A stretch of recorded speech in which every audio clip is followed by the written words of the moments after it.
তোমাদের মধ্যে সবাই সুস্থ ছিল? খবর নিয়েছো? সিয়ার কোথায়? সিয়ার? জি স্যার, আমি স্যার। সিয়ার, সবার খবর নিয়েছিলা? তোমাদের বন্ধুরা সবাই ভালো ছিল? ভালো আছে?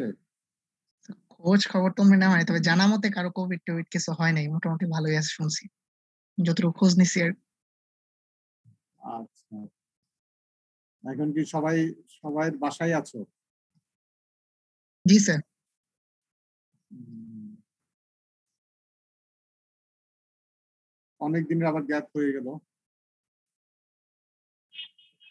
ক্লাস টেস্ট কবে দিবা? এই উইকে তো দেওয়া যাবে না, সামনের উইকে, মানে সামনের উইকে স্যার রবিবার দেওয়ার ইচ্ছা আছে আর কি।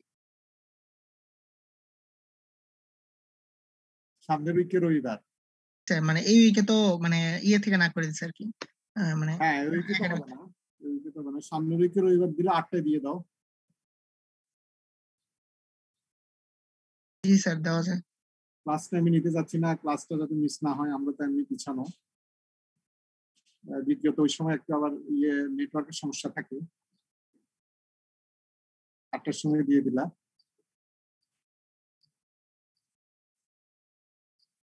হ্যাঁ,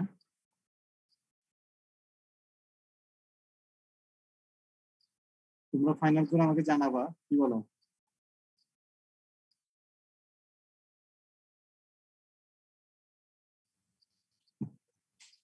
শুনছো?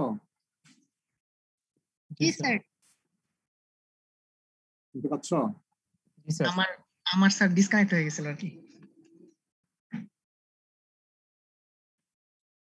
শুনতে পাচ্ছ?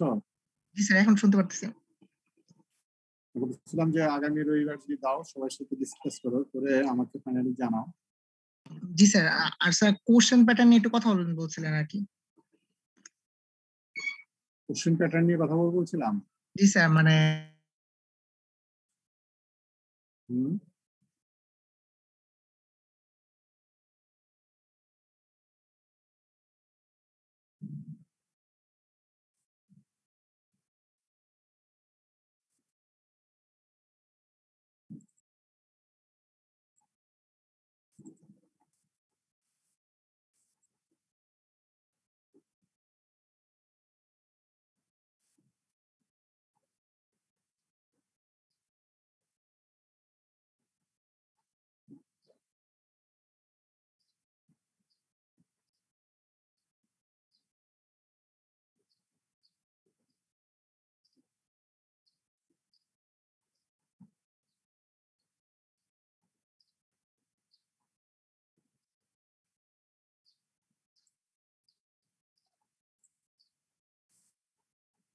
হ্যাঁ, তাহলে এখন কোশ্চেন প্যাটার্ন নিয়ে একটু ডিসকাস করি। অন্যরা হ্যাঁ, 44 43 তো আসছে। কোশ্চেন প্যাটার্ন হচ্ছে যে তোমাদের কোনো ধরো ডেফিনেশন আসবে না। কথা বলছো? শুনতে পাচ্ছ? জি স্যার। জি স্যার। কোনো ডেফিনেশন আসবে না। আর একটা হচ্ছে যে ক্লাসিফিকেশন আসবে না। ধরো একটা জিনিস এক্সপ্লেনেশন আসতে পারে, আন্ডারস্ট্যান্ডিং আসতে পারে, অর্থাৎ এভালুয়েশন আসতে পারে। হ্যাঁ, যে দেওয়া হলো। এক হচ্ছে যে তোমার ডেফিনেশন, ক্লাসিফিকেশন, এই জিনিসগুলো আসবে না। এক্সপ্লেনেশন আসতে পারে। তারপর হচ্ছে তুমি কিভাবে এভালুয়েট করতে পারো আহ, বিভিন্ন ট্রান্সপারেন্সি, বিভিন্ন পারফরমেন্স, কিভাবে ডিটারমিন করতে পারো, এই টাইপের কোশ্চেন আসবে। কথা বলছো? জি স্যার। এক কথা হচ্ছে যে ক্লাসিফিকেশন, ডেফিনিশন এটা আসবে না। এরপরে বাকি যেটা থাকলো, যে এরপরে একটু চিন্তা ভাবনা করে পড়বা। তোমরা যদি বুঝতে পারো তাহলে দেখা যাবে যে তোমরা আনসার করতে পারবা। আর কোনো একটা ফিগার আছে, তাহলে এই ফিগার থেকে তুমি কিভাবে একটা জিনিস ডিটারমিন করতে পারবে, এই জিনিসগুলো আসবে। কথা বলছো? জি স্যার। হুম, জি স্যার। হুম। মানে তাহলে বুঝছো কিনা সবাই? কোশ্চেনের প্যাটার্নটা বুঝতে পারছো? আচ্ছা, সিলেবাসটা কি স্যার স্ল্যাগের মানে 2 নাম্বার স্লাইডটা পর্যন্ত, তাই না? এটা কি বলা হয়েছে না সিলেবাস? জি স্যার, জি স্যার, ওটা একবার কি মানে শিওর হয়ে নিতেছে আর কি, মানে কতটুকু পর্যন্ত বলা হয়েছিল? আমার যতটুকু মনে পড়েছে স্ল্যাগের 2 নাম্বার স্লাইডটা পর্যন্ত আর কি। মানে স্ল্যাগ 1 স্ল্যাগ 2 ছিল না, স্ল্যাগ মানে 2 স্ল্যাগ পর্যন্ত পর্যন্ত, এই তো 2 নাম্বার স্ল্যাগ মানে স্ল্যাগের শেষ পর্যন্ত, এই তো। আর স্যার একটা কথা স্যার, ওই আমাদের ফার্স্ট যে চ্যাপ্টারটা আছে মানে একদম ফার্স্ট যে স্লাইডটা, মানে ওইখান থেকে আর কি বলবো, মানে তো সবই স্যার আর কি মানে ডেসক্রিপশন টাইপ, মানে কোনো মানে বুঝা লেখার মতো জিনিস কম আর কি, জাস্ট খালি ধরেন স্যার মানে মানে মুখস্থ টাইপ আর কি সব। মুখস্থ টাইপ হলো, মুখস্থ টাইপ আসবে না, মুখস্থ টাইপ এরকম আসবে না। মুখস্থ টাইপের যদি থাকে সেখানে যদি কিছু, মুখস্থ টাইপ থেকে তো বুঝার কিছু বের করা যায় না। ওখানে সব স্যার কি ইনফরমেশন আমি টাইপ, বললাম মানে ইনফরমেশন দেওয়া যায়, মানে কত সালে কি হয়েছিল, দেন হলো ওই মানে মানে আয়রন মেকিং এর যে প্রসেসটা ওটা একটু ব্রিফে বলা আর কি জাস্ট। ওইরকম হলে যেটা হচ্ছে যে স্পেসিফিক ডেট জানতে চাওয়া হবে না, এমন এটা কম্পিটিটিভ একটা জিনিস জানতে চাওয়া হবে। কথা বুঝলেন? এরকম আর কি।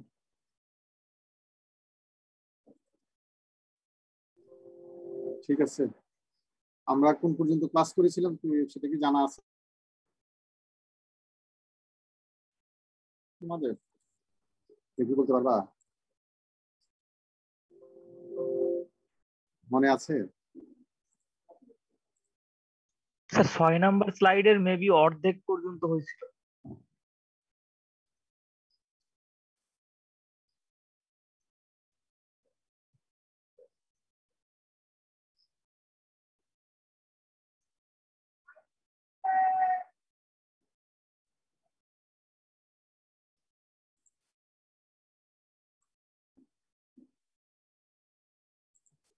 দেখতে পাচ্ছ?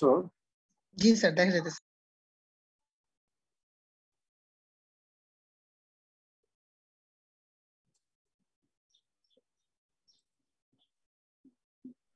আমরা এই একটু রিভিউ করে নিই, অনেকদিন হয়ে গেল, একটু রিকল করা। তোমরা জানো এগুলা আমরা ডিসকাস করছিলাম। Modern blast furnace,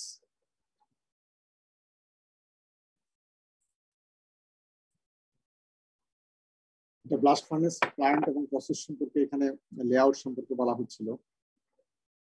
blast furnace ডিটেলসটা আমরা এখানে জানতে পারবো, তা পেরেছি। তারপর রিয়েকশন, ব্লাস্ট ফার্নেসের কোন জোনে কি ধরনের রিয়েকশন হয়। তারপর হচ্ছে যে তোমার রিফ্র্যাক্টরি লাইনিং গুলা কি ইউজ করা হয় এবং কিভাবে তুমি এটা মানে কেন ইউজ করা হয়, কিরকম করা হয় না, ডিফারেন্ট কাইন্ডের করা হয়, এই জিনিসগুলো তুমি এখানে বুঝতে পারবা। তারপর চার্জটা কিভাবে করা হয়, চার্জিং মেকানিজমটা, এই জিনিসগুলো।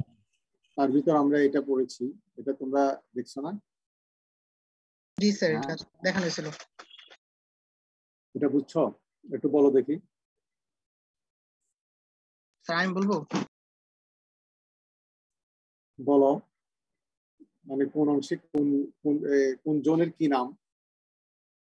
স্যার ওই যেখানে স্যার টোয়ারটা আছে, টোয়ারের যে মানে বুস্টাইট পাইপের যেখানে শুরু, ওইখান থেকে আর কি স্যার যে হার্টের ঠিক উপর পর্যন্ত আর কি, যে পর্যন্ত টোয়ারের শেষ পর্যন্ত ওইটুকু অঞ্চল হলো স্যার বসের ঠিক নিচে হলো মানে টোয়ারের ঠিক নিচের দিকে হলো স্যার হার্ট। তা আর বসের স্যার ওই যে বুস্ট পাইপের উপর থেকে শ্যাফটের যেই শেষ বা হট ব্লাস্ট মেইন যে পর্যন্ত লেখা, ওই পর্যন্ত হলো স্যার আর কি বেলি। তারপরে স্যার যেটুকু আর কি স্যার সিলিন্ড্রিকাল না, ঠিক মানে লম্বা যে পোর্শনটা আছে মানে বেলির ঠিক উপরে আর থ্রোটের ঠিক নিচে, ওই পোর্শনটা হলো স্যার শেফট। আর যেই জায়গা দিয়ে স্যার শেফটের ঠিক উপরে যেই জায়গা দিয়ে আর কি স্যার আমাদের ম্যাটেরিয়াল গুলো ঢুকতেছে, মানে ইনপুট ম্যাটেরিয়াল গুলা বা আমাদের যে আয়রন ওর প্লাস কার্বন ম্যাটেরিয়াল এগুলা, ওই জায়গাটা হলো থ্রোট। তার ঠিক উপরে স্যার হলো স্যার হোপার আছে। আর স্যার গ্যাস বাইর হয়ে যাওয়ার জন্য, মানে আমাদের যে টপ গ্যাসটা আছে ওটা বাইর হওয়ার জন্য ওই যে স্যার মানে একটা গ্যাস ক্লিনারের মতো একটা পোর্শন অ্যাড হয়ে গেছে ওদিকে। আর স্যার আর নিচে স্যার ওই ট্যাপ হোল আছে দুইটা, একটা হলো স্যার স্ল্যাক ট্যাপ হোল, আর একটা হলো স্যার মানে হট মেটাল বের করার জন্য ট্যাপ হোল।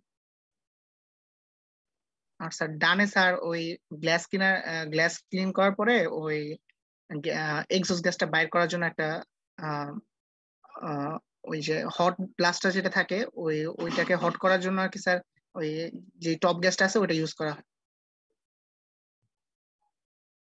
তোমরা সবাই বুঝতে পারছো যে পুরো এই মেকানিজমটা কিভাবে এখানে ওয়ার্ক করছে। একদিক থেকে চার্জ ঢুকছে, চার্জটা যখন বের হচ্ছে লিকুইড মেটাল স্ল্যাগ হিসাবে, আবার আরেক দিক থেকে চার্জকে হিট করার জন্য তুমি এয়ার দিচ্ছ, সে এয়ারটা উপর দিয়ে বের হচ্ছে অ্যাজ এ ফ্লুইড গ্যাস, এবং সেটাকে ক্লিন করা হচ্ছে যাতে এনভায়রনমেন্ট পলিউশন না হয়।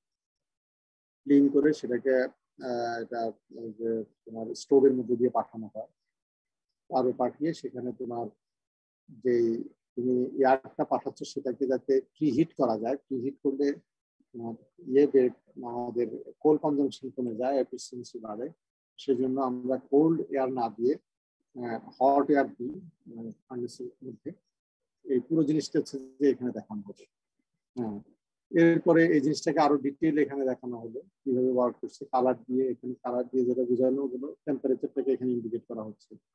হ্যাঁ, যত বেশি ডার্ক রেড আসলে তত টেম্পারেচার বেশি টেম্পারেচার। আর এখানে কোক এবং চার্জটা কিভাবে সে লেয়ার টু লেয়ার এখানে এই জিনিসটা দেখানো হলো, তাই না? সেটা তোমরা দেখছো। এখানে আরেকটা জিনিস এই যে এই জায়গাটাতে দেখানো আরো ডিটেইল এটা দেখানো হলো। এবং এখানে হার্টের ডায়া কত, বোসের ডায়া কত, heart height, Bose height, staking stock line dia, এই জিনিসগুলো দেওয়া তোমাকে থার্মোডাইনামিক টোয়েটস যেটা হচ্ছে যে দিকে এয়ার ঢুকবে এটা ক্রস সেকশন দেখানো হলো। তো এই জায়গাটা ক্রস সেকশন দেওয়া হলো। আর এখানে একটা জোন দেখানো হচ্ছে এরকম। এটা কি বলা হয়েছিল, এটা কেউ কি বলতে পারো? এই যে এখানে একটু এরকম উঠে আছে, এই জোনটাকে কি বলা হয়েছিল? আজকে আমি স্পেসিফিক্যালি কাউকে জিজ্ঞেস করবো না, প্রথম ক্লাস। পরের দিন থেকে তোমরা প্রিপারেশন থাকবে নেক্সট ক্লাসে, তখন আবার নিজেরাই বলতে হবে। এটা বলো, এটাকে কি বলা হয়েছিল?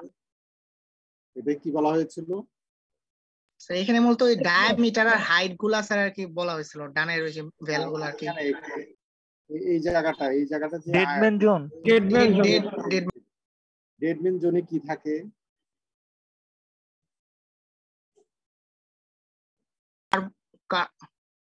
হ্যাঁ বলো। মানে স্যার ওই জায়গায় কোন রিঅ্যাকশন মানে ডেডম্যান জোনে কি থাকে? হ্যাঁ,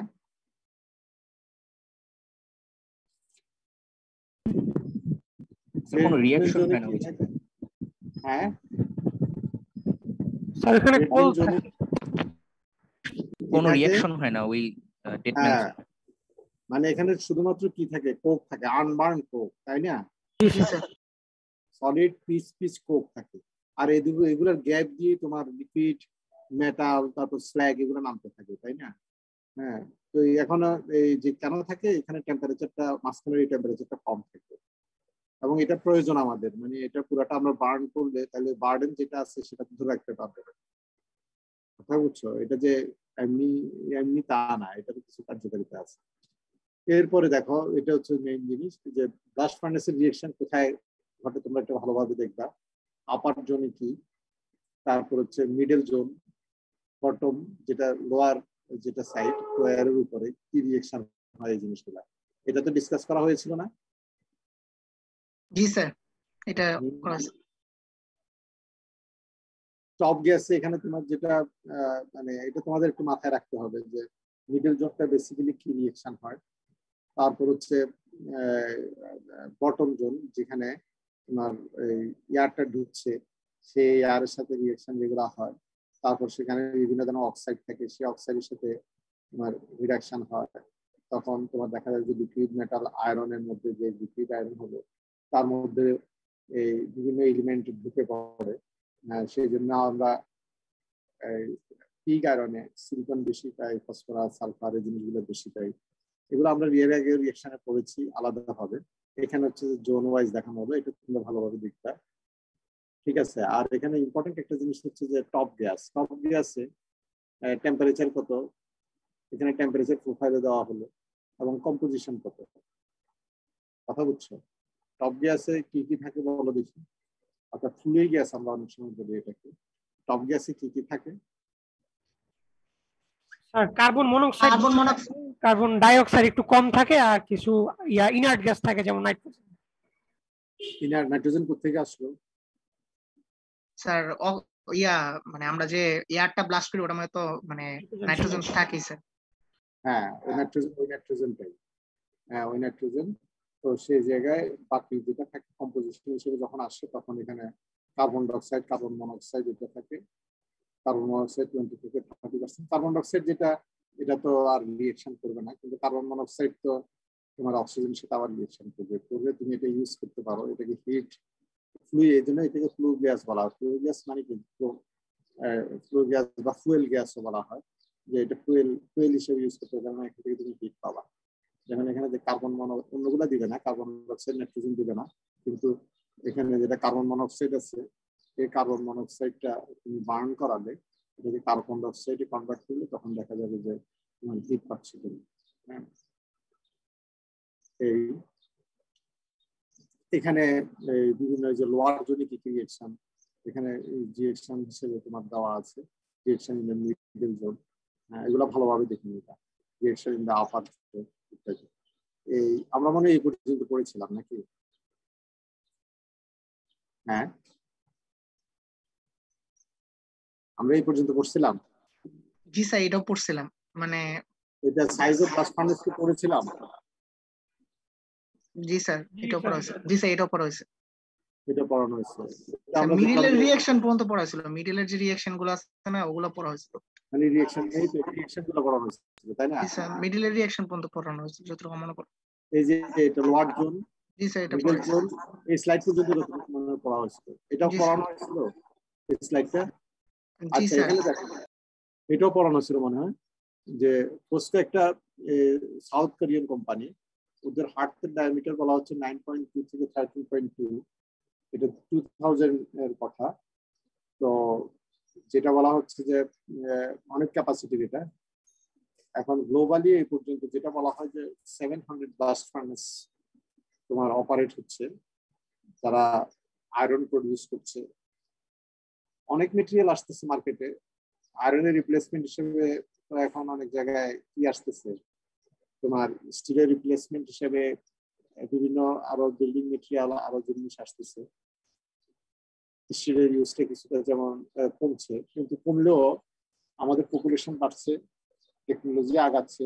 ওভারঅল তুমি যদি চিন্তা করো, স্টিল অ্যাজ এ পার্সেন্টেজ হিসেবে অন্যগুলোর তুলনায় কমছে, কিন্তু তাদের ভলিউম যেটা সেটা বাড়ছে। কথা কি বুঝতে পারছি আমি? বুঝছো তোমরা?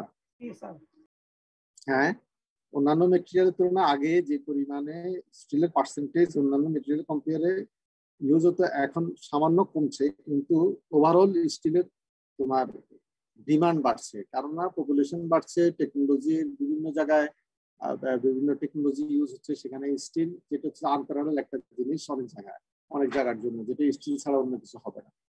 সেই জন্য এখন 700 ব্লাস্ট ফার্নেস গ্লোবালি তোমার এই পিগ আয়রন প্রডিউস করছে। এবং যেটা এখানে অ্যাভারেজ প্রোডাকশন রেট যেটা বলা আছে যে 1830 tonnes per day per furnace. প্রতিটা ফার্নেসে অ্যাভারেজ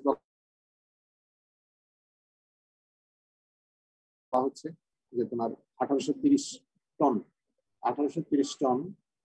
এবং blast furnace size working volume যেটা বলা হচ্ছে যে চায়নাতে একটা দেওয়া হলো, যে প্রস্তুত দেওয়া হলো 4000 মিটার কিউব, 3900 মানে প্রায় 50 কিলোমিটার মিটার কিউব। এটা হচ্ছে যে সাউথ কোরিয়ার। চায়না স্টিলস এখানে বলা হচ্ছে যে 300 মিটার কিউব। টাটা স্টিলস এগুলা 300 মিটার কিউব। তোমরা আগে বলা হয়েছে আমাদের দেশে কোনো ব্লাস্ট ফার্নেস নাই, কেন নাই কি বলতে পারবা? আমাদের দেশে আয়রন ওর নাই। আয়রন ওর নাই। তারপর হচ্ছে যে কোকের ব্যাপারেও আমাদের লিমিটেশন আছে। ওটা আসলে এত দূর থেকে এটা শিপে করে ইম্পোর্ট করে এখানে করলে দেখা যাবে যে এটা ভাইয়েবল হবে না। তার চেয়ে বরং আমরা যে কস্টিং আসবে, ওই কস্টিং পিগ আয়রন যদি আমরা সরাসরি নিয়ে আসি তাতে কস্টিং কম পড়বে। এই জন্য আমাদের এখানে এটা করে না। আমরা গ্লোবালি যেটা হয় যে তোমার চায়নাতে অনেক এই আয়রন প্রডিউস করে, পিগ আয়রন। চায়না আছে, ইউএসএ আছে, এরকম অনেকগুলা দেশে করে, India. Performance of blast furnace, মানে ব্লাস্ট ফার্নেস গুলো বিভিন্ন দেশে, ব্লাস্ট ফার্নেস গুলোর যেটা হচ্ছে সেটা হচ্ছে যে এখানে বিভিন্ন দেশের এখানে ব্লাস্ট ফার্নেস তৈরি হলো, তাদের প্রোডাকশন রেটটা দেওয়া হলো, তারপর ভলিউম দেওয়া হলো, তারপর হচ্ছে এখানে প্রোডাক্টিভিটি দেওয়া হলো। এই জিনিসগুলো এই ডাটাগুলো তোমরা দেখে নিবা। এখানে একটা কম্পারেটিভ একটা চার্ট দেওয়া হলো, ঠিক আছে? তোমরা এটা তোমাদের ইনফরমেশনের জন্য যে ব্লাস্ট ফার্নেসে কোন দেশের কি অবস্থা, এটা প্রোডাক্টিভিটি কেমন, তারপর এখান থেকে তুমি একটা জিনিস কোক অ্যাশের পার্সেন্টেজ কেমন আসে যে কোকটা তুমি দিচ্ছ, তারপর এখানে চার্জের মধ্যে দেখো ওর বার্ডেন, এই জিনিসগুলা সিঙ্কার, এই জিনিসগুলো এগুলো আমরা ডিসকাস করবো পরে, এগুলো আসবে প্রতিদিন। এই যে ব্লাস্ট ফার্নেসের যে চার্জিং যে প্রিপারেশন, এটা কিন্তু বড় একটা জিনিস, সেটা আমরা দেখবো। কারণ এটা তুমি ওর থেকে নিয়ে ওই যে ওর অথবা লাইম স্টোন বা কোক যেভাবে আছে সেভাবে সরাসরি নিয়ে যেতে পারবা না, দিলে দেখা যাবে যে ব্লাস্ট ফার্নেস ওয়ার্ক ঠিক মতো করছে না, এটা শাট ডাউন হয়ে যাবে, অর্থাৎ এটা তোমার কন্টিনিউয়াস হবে না প্রোডাকশনটা। তো সেই জন্য তোমার ব্লাস্ট ফার্নেসের যে র মেটেরিয়াল গুলো থাকে সেগুলাকে নিয়ে এগুলাকে বিভিন্নভাবে সেপারেট করতে হয়, একটা সাইজে নিয়ে আসতে হয়, এগুলো আমরা দেখবো পরে আসতে। ব্লাস্ট ফার্নেসের মধ্যে একটা বড় ইম্পর্টেন্ট জিনিস হচ্ছে রিফ্লেক্টরি লাইনিং। তোমরা কি পড়ে আসছো কেউ এমনি আজকে?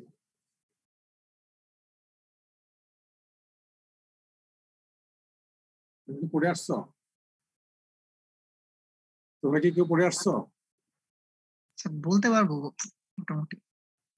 হ্যাঁ, চেষ্টা করলে হয়তো পারতে পারি। মানে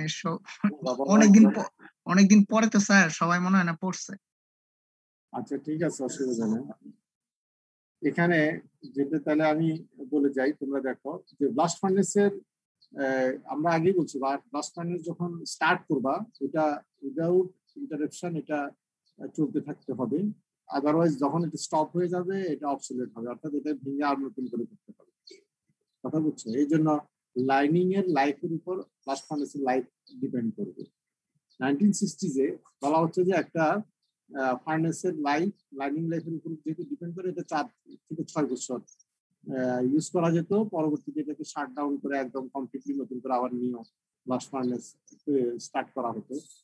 কিন্তু এখন লাইনিং এর যেহেতু যেগুলো ইউজ করা হয় তার লাইফটাকে বাড়ানো গেছে, মানে এটা একটা ব্লাস্ট ফার্নেসের লাইফ 15 থেকে 20 বছর পর্যন্ত, অর্থাৎ লাইনিং লাইফটা 15 থেকে 20 বছর পর্যন্ত হয়ে থাকে। এটা কম না, মানে একটা ফার্নেস তোমার রান করতেছে, আর ধরো ছোটখাটো মেনটেনেন্স এর কাজ যেটা করা হয় সেটা 2-3 দিন একটু অফ রেখে করা যায় বা পার্শিয়ালি করা যায়, এটাতে তোমার এটা প্রবলেম হয় না। কিন্তু লাইনিং যেটা, এটা যদি তোমার পুরোপুরি ওয়্যার আউট হয়ে যায়, অর্থাৎ এটা রিয়েকশন হয়ে যদি এটা চলে যায়, তখন অ্যাক্সিডেন্ট হওয়ার সম্ভাবনা থাকে, আর এটাকে রিপ্লেসমেন্ট করা ছাড়া উপায় থাকে না। তো সেই জন্য তোমার লাইনিংটা জানার জন্য তোমার যেটা করতে হবে যে প্রথম হচ্ছে যে লাইনিং কি কারণে ফেলিওর হয় সেই জিনিসটা তোমাদের জানা থাকা লাগবে। কথা বলছি, লাইনিং কি কারণে ফেলিওর হয়, অর্থাৎ এই জিনিসটা যদি জানা থাকে তাহলে তোমাদের জন্য যেটা সুবিধা হবে যে লাইনিংটা লাইফ কিভাবে বাড়ানো যায়, আর সেই জিনিসটা তোমাদের জন্য চিন্তা করা, এবং সেখানে তুমি ওইরকম এই রিফ্লেক্টরি চুজ করা তোমার একটা অপশন থাকবে।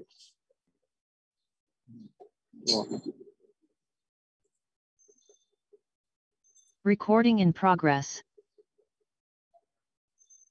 তাহলে যে এটা দাঁড়ালো যে তোমার রিফ্লেক্টরি লাইনিং যেটা, এটা বলা হচ্ছে যে এটা কার্বন মনোক্সাইড অ্যাটাক যদি হয় তাহলে যেটা তোমার লাইনিংটা ফেল করবে।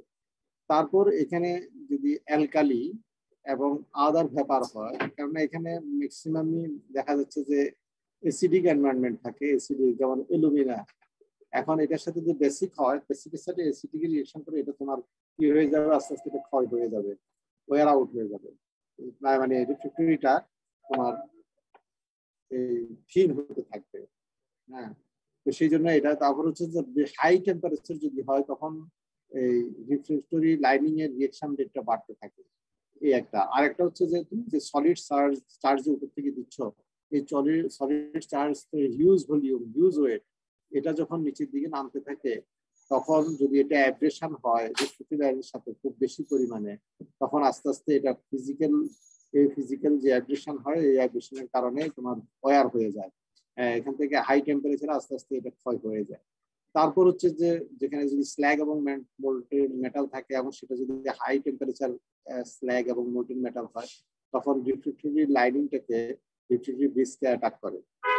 আর এটা হচ্ছে যে তোমার যে ফার্নেস ডিজাইন এবং অপারেশনটা যদি তুমি ওইভাবে স্মুথলি না করতে পারো, এসব কারণেও ডিজাইনের কারণেও তোমার তোমার লাইনিংটা ফেল করতে পারে। অতএব এই জিনিসগুলা তোমাদের মাথায় রাখতে হবে। অতএব ডিজাইন করার সময় ওইভাবে চিন্তা করা হয় যাতে কার্বন মনোক্সাইড অ্যাটাক না হয়। প্রোডাকশনের সময় এমনভাবে তোমার কেমিক্যালি ওখানে ভিতরে এমনভাবে কন্ট্রোল করার চেষ্টা করা হয় যাতে এখানে অ্যালকালি এবং অন্যান্য ধরো পেপার যেটা আছে, পেপার গুলা যেগুলা লাইনিং কে রিয়াকশন করে, সেই রিয়াকশন গুলা যাতে না করে সেভাবে খেয়াল করা হয়। টেম্পারেচারটা অপটিমাম রাখার চেষ্টা করা হয়, এক্সেসিভ টেম্পারেচার যাতে না হয় সেই জিনিসটা খেয়াল করা হয়। ঠিক একইভাবে সলিড চার্জটা যখন নিচের দিকে নামে মিনিমাম ওয়্যার যাতে লাইনিং এ হয় সেই জিনিসটা খেয়াল রাখা হয়। এখন কি কি রিফ্লেক্টরি লাইনিং ব্লাস্ট ফার্নেস ইউজ করা? স্যার একটা কোশ্চেন ছিল। বলো স্যার ওই মোল্টেন স্ল্যাগ আর মেটালের যে অ্যাটাকটা সেটা হচ্ছে আমি বুঝতে পারি, এটা যদি আবার রিপিট করেন। ওই যে molten slag attack by molten slag and metal, এটা হচ্ছে আবার রিপিট করলে। মানে মোল্টেন স্ল্যাগ এবং মেটাল তো আমাদের এখানে মানে আয়রনের কথা বলা হচ্ছে।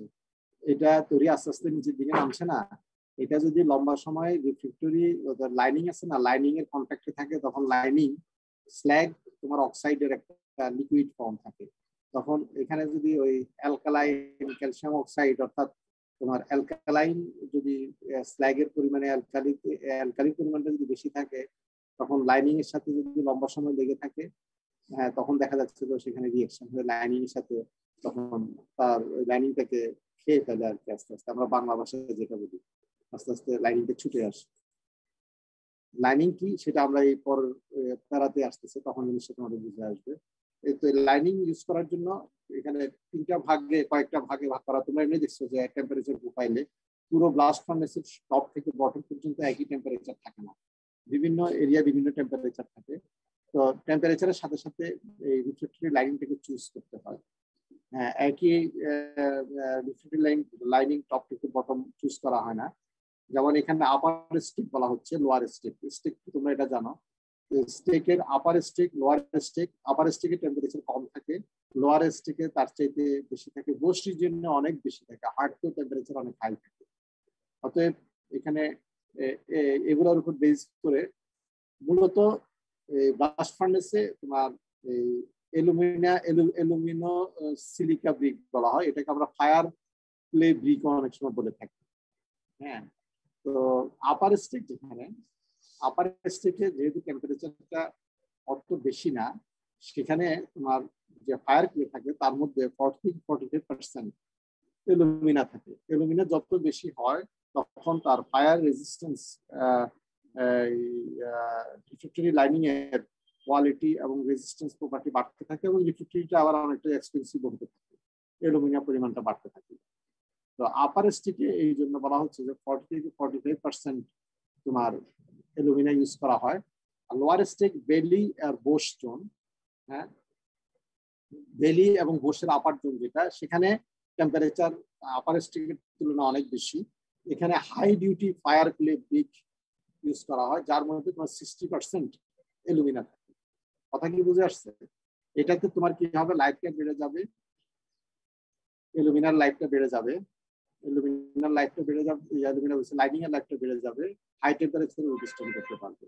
বোস রিজিয়নে অনেক টেম্পারেচার থাকে, তখন আর দেখা যাচ্ছে যে fire high duty fire clay দিয়েও সেখানে হচ্ছে না, তার মানে এটা ইউজ করলে তোমার ওয়্যার আউট হয়ে যাচ্ছে। তখন এটা বলা হচ্ছে সিলিকন কার্বাইড ব্রিক ইউজ করা হয়, এবং এটা expensive.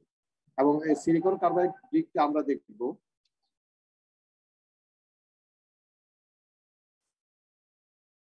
Silicon carbide brick use করা হয়। এরপরে হার্ট রিজিয়নে সেখানে যেহেতু খেয়াল করো মেটাল এবং স্ল্যাগ এই দুটোই থাকে, এটার সাথে রিফ্লেক্টরি লাইনিং এর যদি যে ধরো ফায়ার ক্লে থাকে, এটা কিন্তু খুব দ্রুতই এটা ওয়্যার আউট হয়ে যাবে। সেজন্য এখানে কার্বন ইউজ করা হয়। কার্বনটা অনেকটা ইনার্ট থাকে, এই স্ল্যাগ এবং মেটালের জন্য, যে অত রিয়েকশন হয় না। কার্বন করার আরেকটা অ্যাডভান্টেজ যেটা হলো, এবং সিলিকন কার্বাইড ব্রিকও করার একটা ডিসঅ্যাডভান্টেজ। সিলিকন কার্বাইড ব্রিকের কন্ডাক্টিভিটি তোমার ফায়ার ক্লে ব্রিক থেকে একটু বেশি। এখন কার্বনের কন্ডাক্টিভিটি, থার্মাল কন্ডাক্টিভিটি অনেক বেশি। এখন আমার প্রশ্ন এখানে যেটা হলো যে আমরা রিফ্র্যাক্টরি লাইনিং দেওয়ার উদ্দেশ্য হচ্ছে, একটা হচ্ছে যে সরাসরি মেটালের কন্ট্যাক্টে যাতে না আসে, আর একটা টেম্পারেচার ধরে রাখার জন্য। এখন তোমরা একটু বলো দেখি, আমি এখানে কার্বনের কন্ডাক্টিভিটি অনেক বেশি হার্ড থেকে, কেন আমি carbon high conductive carbon use করতেছি। এই কার্বন কিন্তু তোমার ব্লক কার্বন, এটা পাউডার কার্বন। কার্বনকে তোমরা দেখবা যে ইলেকট্রিক আর্ক ফার্নেস যেটা, সেখানেও তোমরা দেখবা যে আর্ক করা হয় যে ইলেকট্রোড দিয়ে, সেটা কিন্তু সলিড কার্বনের এরকম শ্যাফট। অর্থাৎ কার্বন পাউডারকে হাই টেম্পারেচারে সিন্টার করলে এটা সলিড ব্লক হয়ে যায়। হ্যাঁ, তো এরকম গ্রাফাইট ফর্মে থাকে। এখানে যেটা বলা হচ্ছে যে এই রিফ্র্যাক্টরি লাইনিং কার্বন বলতে এখানে এরকম ব্রিক কার্বন ব্লক ইউজ করা হয়, মানে ব্রিকের মতো করে শেপ এরকম কার্বন ব্লক ইউজ করা হয়, এটা পাউডার কার্বন না। তো এখন আমার প্রশ্নটা যেটা তোমাদের কাছে জানার বিষয়, যে রিফ্র্যাক্টরি ইউজ করার মেইন একটা পারপাস হচ্ছে যে হিটটাকে বেশি ধরে রাখবে। আমি এখানে কার্বন এবং সিলিকন কার্বাইড বলো, এবং আরো দেখবা যে বিশেষ করে লোয়ার স্টিকে যেটা আছে যে অ্যালুমিনিয়াম বাড়ার সাথে সাথে তোমার আবার একটু ইয়ে হয়, কন্ডাক্টিভিটি বাড়ে। কিন্তু সবচেয়ে বড় কথা হলো যে নিচের দিকে যখন হাই টেম্পারেচার, যেখানে হার্ড মেটাল এবং স্ল্যাগ থাকে, ওখানে কার্বন ইউজ করছি আমি। একটা কথা হচ্ছে যে এটা যদি রিয়েকশন কম না হয়, কিন্তু এখানে তো থার্মাল কন্ডাক্টিভিটি বেশি হওয়ার কারণে আমার প্রবলেম হবে না, তাড়াতাড়ি এটা সলিড হয়ে যাওয়ার সম্ভাবনা থাকবে না। তাহলে তারপরে আমি কার্বন ইউজ করবো কেন? কার্বনের স্যার মানে হাই টেম্পারেচার রেজিস্টিভিটি আছে, মানে হাই টেম্পারেচার টিকে থাকতে পারে। কিন্তু এদিকে তো বড় একটা জিনিস, তাড়াতাড়ি হিট লস হয়ে গেলে এখানে সলিড হয়ে যাওয়ার সম্ভাবনা থাকবে না।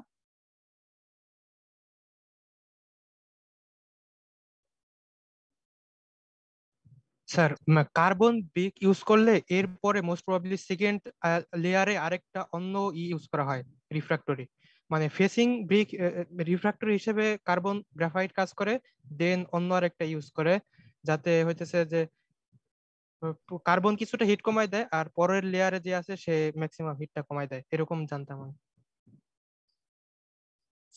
শোনো, একটা জিনিস মাথায় রাখতে হবে যে হিট রেজিস্ট্যান্স যত বেশি হোক না কেন একটা ব্রিকের বা একটা রিফ্র্যাক্টরি লাইনিং এর, টেম্পারেচার যত বাড়বে তার ওই রিফ্র্যাক্টরি লাইনিং যত বেশি টেম্পারেচার ফেস করবে, ততই কিন্তু তার লাইফটা কমতে থাকবে, তার রিয়েকশন অ্যাক্টিভিটি বাড়তে থাকবে। কথা কি বুঝছো কিনা?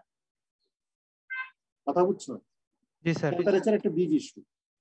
টেম্পারেচার একটা যত হাই টেম্পারেচারে যাবে ততই তার, এখন ধরো যদি আজকে যদি এখানে এটা লিকুইড মেটাল এবং স্ল্যাগের কন্ট্যাক্ট না যেত, তাহলে একরকম কথা ছিল। কিন্তু হাই টেম্পারেচারে যখন কার্বন ইনার্ট হওয়ার পরেও যখন তোমার এই হাই টেম্পারেচারে যাবে, তখন সে দেখা যাবে যে তার স্ট্রেংথ লুজ করবে, সে ঝরে ঝরে মানে কি এটাকে অনেকটা ফ্রাইড হয়ে গুঁড়ো গুঁড়ো হয়ে এগুলা সে মেটালের মধ্যে ঢুকে পড়বে অথবা স্ল্যাগের মধ্যে চলে যাবে এবং লাইফটা কমে যাবে। তার মানে এখানে টেম্পারেচার একটা বিগ ইস্যু।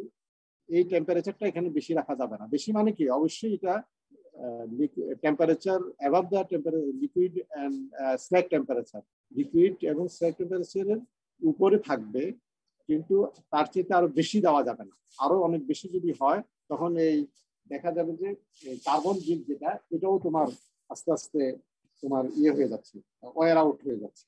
সেই জন্য যেটা করা হয় যে এটা দেওয়া হয় মূলত হচ্ছে যে এরপরে এই কার্বনের ব্রিকের পেছনে তোমার কুলিং বক্স থাকে। এটা একটা ইম্পর্টেন্ট জিনিস। এই জিনিসটা টপ থেকেও থাকে যে for a longer lining life extensive water cooling is needed. Blast ফার্নেসের বিশেষ করে নিচের দিকে তোমার যে রিফ্র্যাক্টরি ব্রিক দেখতেছ, এই রিফ্র্যাক্টরি ব্রিকের প্রথম, আচ্ছা আমি যদি ভিতর থেকে আসি, প্রথম পাবে হচ্ছে রিফ্র্যাক্টরি ব্রিক, তারপর হচ্ছে এরকম কুলিং সিস্টেম, অর্থাৎ বিভিন্ন টিউব দিয়ে রিফ্র্যাক্টরি লাইনিং আর তোমার যে শেল আছে, এই শেলের মাঝে তোমার টিউব বসানো থাকে। এই টিউব দিয়ে কন্টিনিউয়াস তোমার ওয়াটার ফ্লো করা হয়, যাতে এই রিফ্র্যাক্টরির মধ্যে টেম্পারেচারটা খুব বেশি তোমার রেজ না করে। কথা বুঝছো? এই জন্য বলা হচ্ছে যে এই লঙ্গার লাইফের জন্য আগে তো যেটা 1960s এর দিকে এই টেকনিকটা অত জানা ছিল না, যার ফলে তোমার লাইফটা অত ছিল না। এখানে রিফ্রিজারেটরি কোয়ালিটিও বাড়ানো হয়েছে লাইনিং এর। দ্বিতীয়ত কথা হচ্ছে কুলিং সিস্টেম ইন্ট্রোডিউস করা হয়েছে, যার ফলে কি হচ্ছে box coolers of cast iron with steel tubes for stack region. Stack রিজনে তোমার কাস্ট আয়রন, বক্স কুলারের কাস্ট আয়রন ইউজ করা হয়, সেখানে স্টিল টিউবস ইউজ করা হয়, এবং স্টেক রিজনে কম্পারেটিভলি লো টেম্পারেচার থাকে, এবং তোমার কি বলে বোস রিজিয়ন এবং বেলি রিজিয়নে হাই টেম্পারেচার থাকে। সেখানে তোমার কি হয়, বক্স কুলার, কপারের বক্স কুলার থাকে এবং উইথ কপার টিউব। এখানে কপার টিউব নিয়ে আসা হয়, এই জন্য নিয়ে আসা যে স্টিল থেকে কপারের কন্ডাক্টিভিটি বেশি, অতএব এটা দ্রুত কুল করতে পারবে এবং কুল করা প্রয়োজন না, কেননা এখানে স্টিকের চাইতে এখানে টেম্পারেচারটা বেশি। হ্যাঁ, এরপরে দেখো তোমার হার্টে যেখানে তোমার কার্বন থাকে, ইয়াতে লাইনিং থাকে, সেখানে আরো হাই স্পিডে ফোর্সড এয়ার অথবা ওয়াটার কুলিং ইউজ করা হয়। ফোর্স মানে স্পিড বাড়ায় দেওয়া হয়, যত স্পিড বাড়াবে তত দ্রুত সে টেম্পারেচারটা নিতে পারবে। হ্যাঁ, এবং কিন্তু এখানে হিউজ পরিমাণে, তুমি একটা ফার্নেস তো বুঝতে পারতেছো ব্লাস্টটা অনেক বড়, অতএব এখানে প্রচুর পরিমাণে ওয়াটার লাগবে কুলিং সিস্টেমে, এবং অনেক টিউব থাকবে। এটাকে চারিদিকে তোমার এটা চারিদিকে এটা তোমার রাউন্ড করে এটা লাগানো থাকে, তার মানে এখানে টিউবের লেন্থ অনেক বেশি। এখানে একটা প্রবলেম হয়ে যায় যে টিউবের ইনসাইডে আপনি জানো যে একটা ওয়াটার টিউবের ভিতর দিয়ে লম্বা সময় যদি যেতে থাকে, তাহলে ডিপোজিট ওয়াটার থেকে ডিপোজিট করে ওই টিউবের তোমার কি হয়, ডায়াটা কমায় ফেলে। হ্যাঁ, সাদা টাইপের কিছু ডিপোজিট জমা পড়ে ওয়াটার থেকে লং টাইম যদি ইউজ করা হয়, এবং এটাতে অনেক অ্যাক্সিডেন্ট অনেক সময় হয়। কপারের টিউবের ডায়া যখন হয়ে যায়, কমে যায়, তখন ওর সার্কুলেশন হয় না। তো এটা একটা ইম্পর্টেন্ট জিনিস যে তুমি যেই ওয়াটার ইউজ করবা, সেই ওয়াটার যদি যথেষ্ট পরিমাণে মিনারেল সল্ট থাকে, তখন এগুলা তোমার এই টিউবের মধ্য দিয়ে যদি পাস করাতে থাকো, লম্বা সময় পরে দেখা যাবে যে এটা ডিপোজিট হয়ে টিউবের ডায়ামিটার কমাই দিচ্ছে। ডায়ামিটার কমালে তাহলে যে রেটে কুলিং করা দরকার কুলিং হচ্ছে না। রিফ্রিজারেটরির কুলিং যদি না হয়, রিফ্রিজারেটরি লাইনিং এর টেম্পারেচারটা বেড়ে যাবে, টেম্পারেচার বাড়লে লাইট কমে যাবে। এটা তাহলে আবার আলটিমেটলি যেটা দাঁড়ালো যে ব্লাস্ট ফার্নেস তুমি যত বছর ধরে চালানোর তোমার ফোরকাস্টিং ছিল, যত বছর ধরে তুমি চালাতে এক্সপেকটেশন ছিল, ওটা অত বছর ধরে রান করতে পারছো না। এই জন্য এই ওয়াটার ট্রিটমেন্ট করা হয়। তো এটাকে এখানে এই জন্য ট্রিটমেন্ট করে ডিমিনারালাইজ করা হয়। হ্যাঁ, আর এখানে কুল ওয়াটার ইউজ করা হয়, ডিমিনারালাইজড কুল ওয়াটার ইউজ করা হয়, যাতে তোমার এই সল্ট গুলা বা মিনারেল গুলা যাতে ডিপোজিট না হয়। এইটা হচ্ছে যে মোটামুটি তোমার যেটা লাইনিং নিয়ে এবং লাইনিং এর লাইফ নিয়ে, এবং তার সাথে তোমার ফার্নেসের এই লাইফটা ডিপেন্ড করবে। হ্যাঁ, এরপরে আসো charging of solid materials from top. এটা একটা বড় একটা ব্যাপার যে চার্জিং এ তোমরা জানো যে লেয়ার বাই লেয়ার দেওয়া হয়, কোক লেয়ার দেওয়া হয়, তারপর কোরের সাথে লাইন স্টোন দেওয়া হয়। তো এখন কিভাবে দিবে? এটাতে হিউজ পরিমাণে ফ্লু গ্যাস উপর দিয়ে যাচ্ছে। এখন তুমি যদি চার্জ দিতে চাও, চার্জের ফাঁক দিয়ে তো গ্যাস চলে যাওয়ার একটা প্রবলেম থাকবে। আমরা তো গ্যাসের যে এক্সিট থাকে সে দিয়ে পাস করাবো। যদি এখন চার্জিং করতে যে চার্জের মাধ্যমে, চার্জ বলতে হচ্ছে র মেটেরিয়ালস ভিতরে ঢুকানোর সময় যদি এটা বের হয়ে যায়, তাহলে তো প্রবলেম, তাই না? আবার আরেকটা জিনিস খেয়াল রাখতে হবে যে র মেটেরিয়াল দিতে গেলে তোমার সেগুলার সাইজ ডিস্ট্রিবিউশন ঠিক থাকতে হবে, লেয়ার ডিস্ট্রিবিউশন, সাইজ ডিস্ট্রিবিউশন, এই জিনিসগুলো ঠিক থাকতে হবে। আর সাইজ বলতে অর্থাৎ কোনো জায়গায় ওই লেয়ারের কোনো জায়গায় দেখা গেল যে কোর্স চলে আসলো, আবার কোনো জায়গায় ফাইন চলে আসলো, তাহলে কি দাঁড়াবে যে নিচ থেকে যখন ফ্লুইড গ্যাস গুলো আসবে, নিচ থেকে যখন কার্বন মনোক্সাইড গ্যাস আসবে, কার্বন ডাইঅক্সাইড গ্যাস আসবে, তারা সমানভাবে সব লেয়ারের মধ্যে দিয়ে যেতে পারবে না। যেখানে ফাইন সেখানে তোমার রেজিস্ট্যান্স বেশি পাবে, যেখানে কোর্স এটা যেহেতু মাঝখানে তোমার পারমিয়েবিলিটি অর্থাৎ পোরোসিটি বেশি থাকবে, সেখান দিয়ে বেশি যাবে। আলটিমেটলি দেখা যাবে যে একটা লেয়ারে তোমার রিডাকশন বেশি হচ্ছে, আর একটা লেয়ার রিডাকশন হচ্ছে, হোমোজেনিয়াস রিডাকশন হচ্ছে না inside the furnace and cross section of the furnace, যার ফলে তখন দেখা যাবে এটার ইন্টারাকশন হবে, এটার কন্টিনিউটি নষ্ট হয়ে যাবে, অর্থাৎ কন্টিনিউয়াস প্রোডাকশন তখন এটা হ্যাম্পার হবে। তো সেই জন্য এখানে চার্জিংটা দেওয়ার সময় খেয়াল রাখতে হবে যে লেয়ারটা ঠিক রাখা হয়, তাদের সাইজ ডিস্ট্রিবিউশনটা এমনভাবে রাখা হয় যাতে নিচ থেকে যখন গ্যাসগুলা আসবে হাই টেম্পারেচার, এই গ্যাসগুলা সমানভাবে সব লেয়ারের মধ্যে দিয়ে সমানভাবে উপর দিকে উঠতে পারে। তো সেই জন্য এখানে কিছু মেকানিজম দেখানো হলো। আমি তোমাদের লেকচার মেটেরিয়াল আপলোড দিয়ে দিয়েছি, তোমরা ওখানে দেখবা যে ডিটেলটা আর কি, আর লেকচার তো দেওয়াই হয়েছে। এখানে দেখো দুটো কাপ দেখা যাচ্ছে, কাপ বলা হয়, এটা বেল বেল বলা হয় এটাকে। এই দেখো এটা হচ্ছে যে স্মল বেল আর এটা হচ্ছে যে লার্জ বেল। হ্যাঁ, তো প্রথম কি করা হয়, প্রথম যেটা করা হয় যে স্মল বেলে হুপার, এটাকে হুপার বলা হয়। তুমি র মেটেরিয়ালটা নিয়ে এটার উপর চার্জ করলা, ততক্ষণে কিন্তু লার্জ বেলটা বন্ধ থাকে। লার্জ বেল বন্ধ থাকলে এখন কিন্তু থেমে নাই, এখন কিন্তু প্রোডাকশন চলতেছে, এদিক দিয়ে গ্যাস বের হচ্ছে, গ্যাসগুলা এদিক দিয়ে আউটলেট যেখানে আছে গ্যাস দিয়ে বের হচ্ছে, কিন্তু এখানে লার্জ বেলটা যেহেতু ক্লোজ, এদিক দিয়ে গ্যাস বের হচ্ছে না, গ্যাস এক্সিট দিয়ে বের হচ্ছে। এরপরে এক্সস্ট সিস্টেম যেখানে আছে সেদিক দিয়ে বের হচ্ছে। কিন্তু তুমি স্মল বেলের উপর চার্জ করলা, স্মল বেলের উপর চার্জ করার পরে স্মল বেলটাকে নিচে নামিয়ে তখন লার্জ বেলের উপর তুমি রাখলা, এই যে এখানে রাখা হচ্ছে। স্মল বেল তো একটা আর পড়বে না, এটা আবার স্মল বেলটাকে উপরের দিকে নিয়ে যাবে ক্লোজ করবা, আবার হুপারের মাধ্যমে চার্জ দিবা, দিয়ে দিয়ে পুরোটা লার্জ বেলের চারিদিকে যখন এভাবে চার্জ দিয়ে তুমি করলা, এরপরে স্মল বেলটাকে তুমি এখানে ক্লোজ করে দিবে। ক্লোজ করে দিলে কি হবে, এই দেখো এখানে আসতেছে, এটা পুরোপুরি এটা ভরে গেল লার্জ বেলের উপর যে স্পেসটা ছিল। এখন তুমি এখান থেকে ভরে দিলা, এখন দেখো স্মল বেলটাকে ক্লোজ করে দিলা, এরপরে লার্জ বেলটাকে নিচের দিকে নামালা, নিচের দিকে নামালে এই ফার্নেসের ভিতর দিয়ে কিন্তু তোমার এই চার্জ গুলা যাচ্ছে।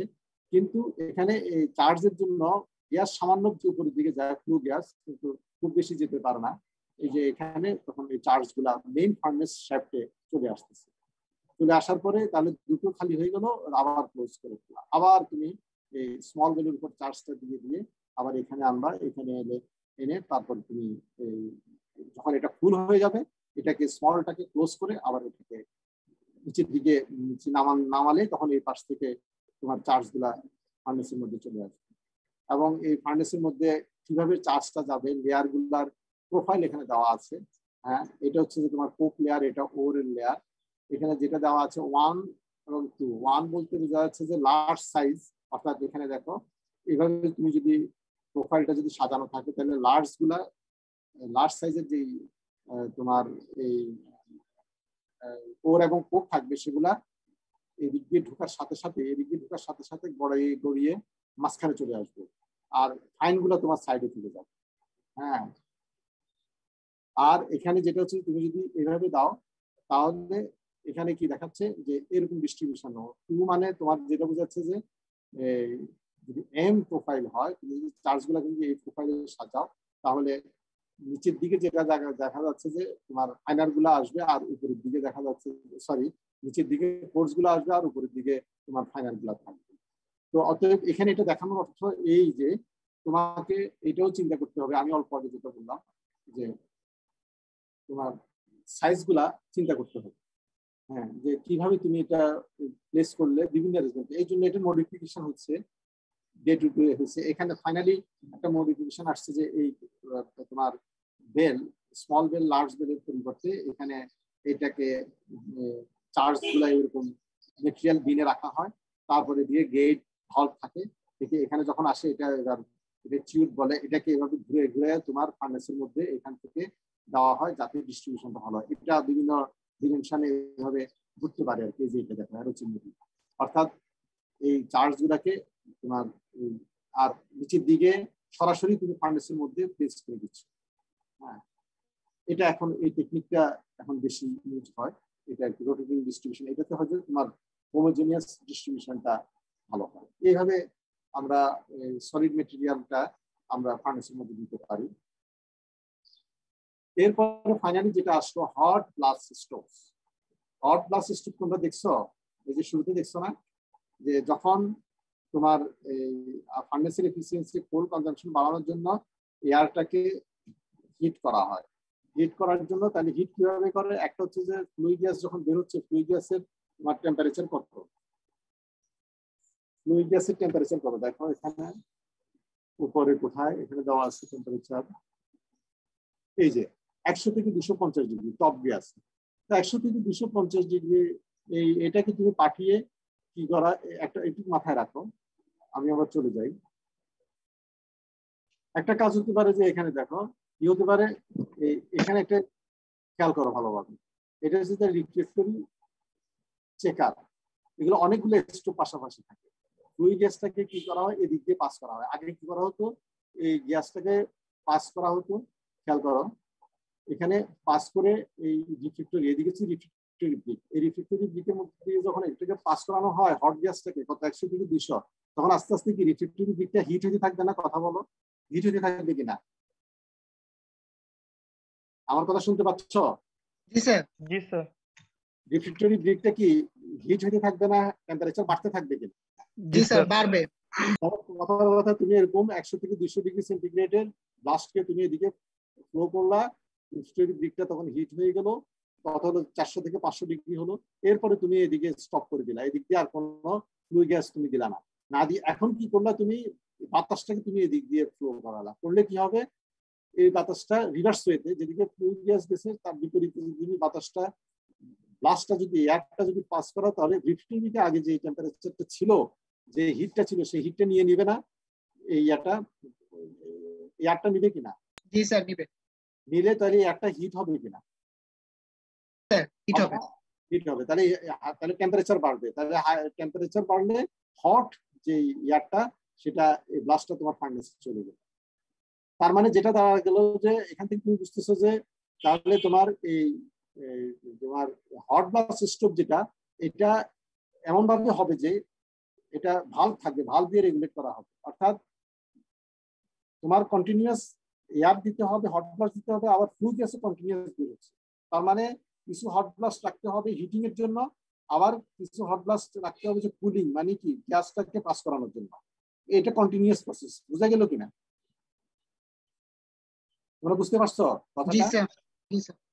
হ্যাঁ, ধরো জি 1 স্যার। ঘন্টা হট ফ্লুইড গ্যাস যেটা আসতেছে, হট গ্যাস যেটা আসতেছে ফার্নেসের মধ্য থেকে, সেটা ধরো কথার কথা 1 ঘন্টা ধরে তুমি 2-3টে স্টোভের মধ্যে দিয়ে পাস করালা, এটা এখন যখন গরম হয়ে গেল, হিট হয়ে গেল, এখন তুমি এয়ারটাকে এটার মধ্যে দিয়ে পাস করালা, এয়ারটাকে এটার মধ্যে দিয়ে পাস করলে এখন এটা কুল হতে থাকবে, তখন ইঞ্জিনিয়ারিং টাইম 3টার সাথে তুমি অ্যাড করে দিবা হচ্ছে যে হট গ্যাস, তখন ওই সময় ওগুলা হিট হতে থাকবে। যখন ওগুলো হিট হয়ে গেল, তখন ভালভটাকে চেঞ্জ করে দিয়ে আবার তুমি এদিকে ওইগুলাতে এয়ার পাঠানো শুরু করবা, কোল্ড এয়ার, আর এটাকে আবার হিট করা শুরু করলা। কথা কি বুঝছো কিনা? এটা একটা সাইকেল। কিন্তু দেখা গেল যে শুধুমাত্র ফার্নেসের গ্যাসের টেম্পারেচারটা হচ্ছে 100 থেকে 200 ডিগ্রি সেন্টিগ্রেড, কিন্তু সেখানে কার্বন মনোক্সাইড তুমি দেখছো কত, 10 থেকে 20% কার্বন মনোক্সাইড না? জি স্যার, উপরে টপ গ্যাসে। হ্যাঁ, টপ গ্যাসে। তখন করা হয় কি, কার্বন মনোক্সাইড এফিসিয়েন্সি বাড়ানোর জন্য হিটটাকে আরো বেশি, এই রিফ্লেক্টরি দিক যেগুলো আছে, চেকার আছে, এই যে রিফ্লেক্টরি চেকার, এগুলাতে হিট আরো বেশি আনার জন্য, এয়ারের টেম্পারেচারটা আরো বাড়ানোর জন্য তখন এখানে কম্বাসন করা হয়, অর্থাৎ কার্বন মনোক্সাইডের সাথে অক্সিজেনের রিঅ্যাকশন ঘটানো হয়, করলে এখানে ওই গ্যাসের টেম্পারেচার অনেক বেড়ে যায়।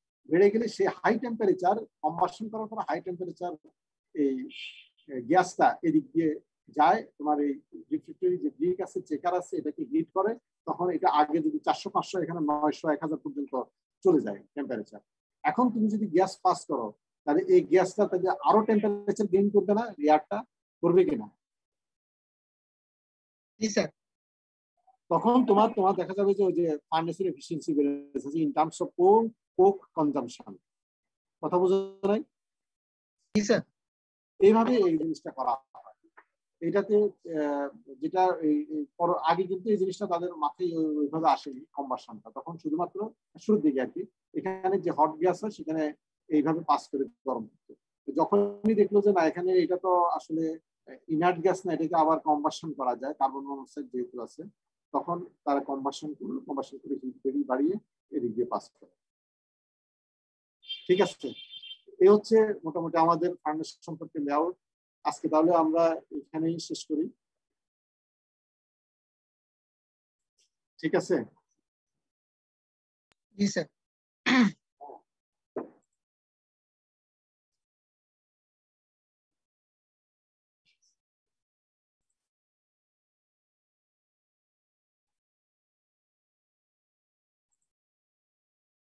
Recording stopped.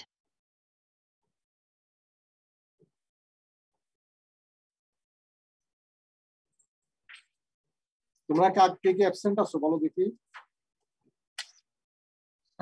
3:40 আর 45। 3:40 45 আর ইয়ের ওল্ড ব্যাচেরটা স্যার আমি ঠিক বলতে পারবো না, কারণ সবারটা আমার মনে নাই। আগের ব্যাচের কি কি প্রেজেন্ট আছে বলো? So 1532. 12 ব্যাচের 19 আর So 15 batcher 32. 15 ব্যাচের 32 আর কি আছো? So 15 batcher 17 এর নেটের সমস্যা, তাই ও বলতে পারতেছে না। সে কি আসছিল? ক্লাসে আসছিল? আজকে স্যার আসছিল, একটু আগে আমাকে জানালো ওর নেটের প্রবলেম। আচ্ছা ঠিক আছে তাহলে মঙ্গলবার আবার তোমাদের সাথে দেখা হবে ক্লাস হবে। আর সূর্য তুমি করো, সূর্য না আমি কৌশিক, কৌশিক তাই না? কৌশিক তুমি তাহলে সবার সাথে আলাপ করে যারা পুরনো গেছে তারাও যাতে মিস না করে আর কি, ডেটটা কনফার্ম হওয়া, এটা কনফার্ম করো। নেক্সট ক্লাসে কনফার্ম করবা, নেক্সট ক্লাস বুধবারে মঙ্গলবার। ঠিক আছে? জি স্যার। তাহলে আমরা এখানে শেষ করি। জি স্যার। আচ্ছা ঠিক আছে, সবাই ভালো থাকো। আসসালামু আলাইকুম।